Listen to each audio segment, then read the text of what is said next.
Penuntun Saat Teduh Gereja Kristen Jakarta, Sabtu, 19 Oktober 2024. Kebebasan sejati dari Filipi 3 ayat 17-21.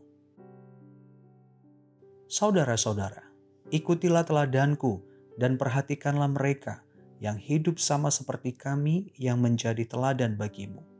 Sebab, seperti yang telah kerap kali kukatakan kepadamu, dan yang kunyatakan pula sekarang sambil menangis, banyak orang yang hidup sebagai seteru salib Kristus. Kesudahan mereka ialah kebinasaan, ilah mereka ialah perut mereka, kemuliaan mereka ialah aib mereka, pikiran mereka semata-mata tertuju kepada perkara duniawi.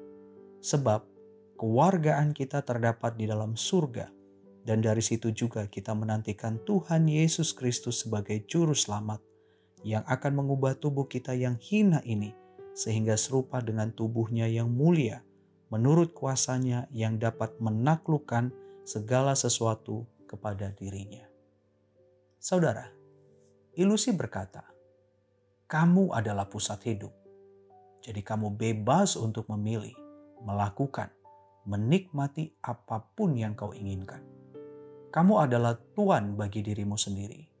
Kamu tidak perlu diatur oleh siapapun, karena kamu penentu dan pengendali segalanya. Sementara Injil berkata, kamu adalah hamba, dan Kristus Yesus adalah Tuhan yang telah memberikan hidupnya bagimu. Dia adalah pusat hidupmu.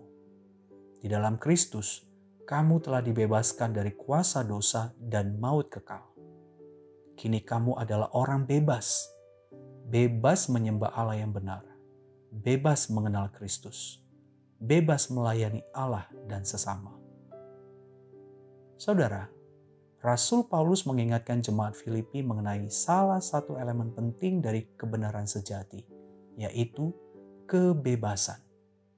Yang dimaksud kebebasan di sini adalah berkaitan dengan relasi kepada Allah dan sesama. Setiap orang yang diperbudak oleh kuasa dosa dan maut adalah orang-orang yang tidak bebas untuk datang kepada Allah dan tidak bisa melayani sesamanya sesuai Injil.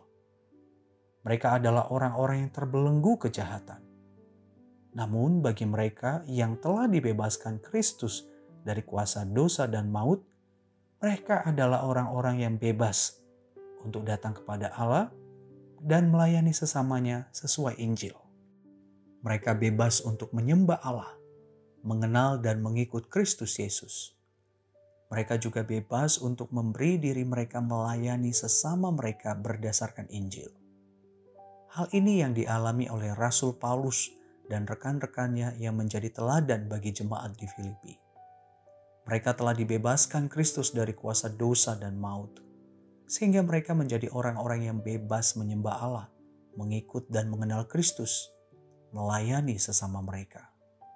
Itulah ciri khas kewargaan surgawi yang memandang kepada Kristus. Berbeda dengan orang-orang yang menjadi seteru salib Kristus yang salah memahami kebebasan. Bagi mereka, kebebasan berkaitan dengan segala hal yang bebas untuk mereka pikirkan, lakukan, nikmati. Mereka tidak peduli sama sekali bahwa kebebasan mereka itu menyeret mereka menuju kebinasaan. Pikiran mereka hanya ditujukan kepada perkara duniawi. Saudara, apakah kita memandang kebebasan hanya sekadar bebas memikirkan, menikmati, melakukan sesuai dengan keinginan diri kita sendiri? Apakah kita merasa menjadi pusat hidup ini sehingga merasa berhak untuk melakukan apapun demi kepuasan diri kita sendiri? Atau kita semakin menyadari bahwa bukan kita pusat hidup ini, melainkan Tuhan Yesus. Dan kita mau menggunakan kebebasan yang diberikannya untuk hal-hal yang benar selaras dengan surga. Melalui firman Tuhan hari ini, Tuhan mengingatkan kita bahwa kebebasan sejati adalah kebebasan untuk menyembah Allah yang benar. mengikut dan mengenal Kristus anaknya, serta melayani sesama kita berdasarkan Injil. Selain itu, Tuhan menginginkan kita untuk menghidupi kebebasan sejati tersebut dengan kerendahan hati, pandangan tertuju kepada surga di mana Kristus Sang Raja memerintah kita. Dibebaskan oleh Kristus bukan untuk bebas melakukan yang cemar, melainkan yang benar. Tuhan Yesus memberkati.